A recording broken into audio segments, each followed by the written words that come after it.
এক সময়ের কথা, উঁচু সবুজ পাহাড়ে ঘেরা এক শান্ত গ্রামের মধ্যে থাকতো 24 বছরের এক তরুণ রাহাত। তার মনের ভেতর সবসময় অস্থিরতা কাজ করত। প্রতিদিন অহিংসা চিন্তা ঘুরপাক খেত তার মাথায়, অতীতের অনুশোচনা আর ভবিষ্যতের চিন্তা। এই কারণে সে কখনো শান্তি বা সুখ অনুভব করতে পারতো না, ঠিকমতো ঘুমাতে পারতো না, কাজে মন বসতো না, এমনকি হাসতে ভুলে গিয়েছিল সে। একদিন রাহাত শুনল, দূরের এক পাহাড়ি গ্রামে এক জ্ঞানী বৃদ্ধ মানুষ থাকেন। লোকেরা বলেছিল তিনি একসময় শহরের বিখ্যাত মনোবিজ্ঞানী ছিলেন, যিনি অনেক মানুষকে মানসিক শান্তি খুঁজে পেতে সাহায্য করেছিলেন।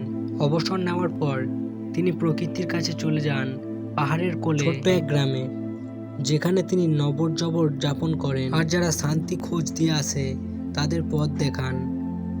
এই কথা শুনে রাহাতের মনে আশার আলো জ্বলে উঠল।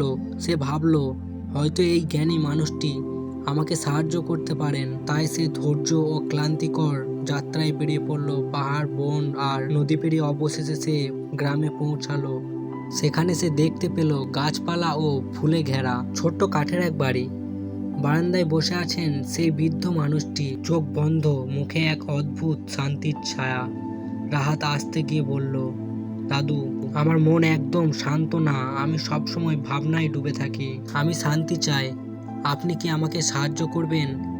বৃদ্ধ লোকটি চোখ খুলে মৃদু হাসলেন, বললেন, তুমি শান্তি খুঁজছো?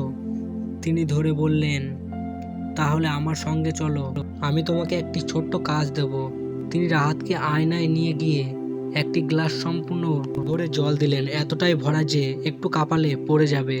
তারপর বললেন, এই গ্লাসটা হাতে নিয়ে গ্রামের শেষ পর্যন্ত হাঁটো, তারপর ফিরে এসো, কিন্তু সাবধান, এক ফোঁটাও জল যেন না পড়ে। রাহাত অবাক হলেও রাজি হলো। খুব সাবধানে গ্লাসটা হাতে নিয়ে হাঁটতে শুরু করলো। রাস্তা ছিল সরু, আশেপাশে লোকজনের ভিড়, বাচ্চারা খেলছে, কুকুর ডাকছে, তবুও রাহাত চারপাশে তাকালো না।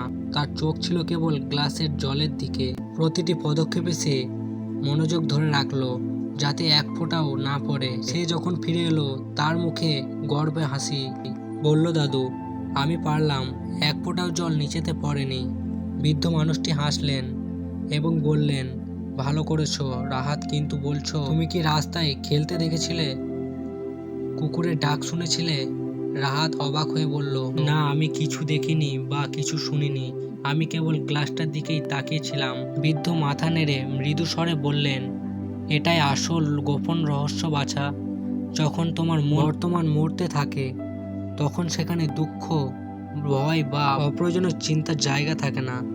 যখন তুমি কেবল গ্লাসের দিকে মনোযোগ দিয়েছিলে, তখন তোমার মন শান্ত হয়েছিল। তুমি তখন না অতীতে ছিলে, না ভবিষ্যতের চিন্তায়, তুমি ছিলে শুধু এখানে। আর এই বর্তমানে লুকিয়ে আছে প্রকৃত শান্তি। সেই মুহূর্তে রাহাত সব বুঝে গেল। বুঝলো যে শান্তি সে এতদিন বাইরে খুঁজছিল, তা আসলে তার ভিতরেই ছিল। শুধু বর্তমান মুহূর্তে বাঁচতে শেখায় সেই শান্তির চাবিকাঠি। সূর্য যখন পাহাড়ের আড়ালে চড়ে পড়ল, রাহাত কৃতজ্ঞ বৃদ্ধের পায়ে মাথা ছুঁয়ে প্রণাম করলো। বাড়ি ফেরার পথে সে আর আগের মতো অস্থির মানুষ ছিল না। আর পদক্ষেপ ছিল শান্ত, হৃদয় ছিল প্রশান্ত, আর মন ছিল স্থির। কারণ সে শিখে ফেলেছিল শান্তি আসলে আমাদের ভেতরেই থাকে। যে হ্যাঁ,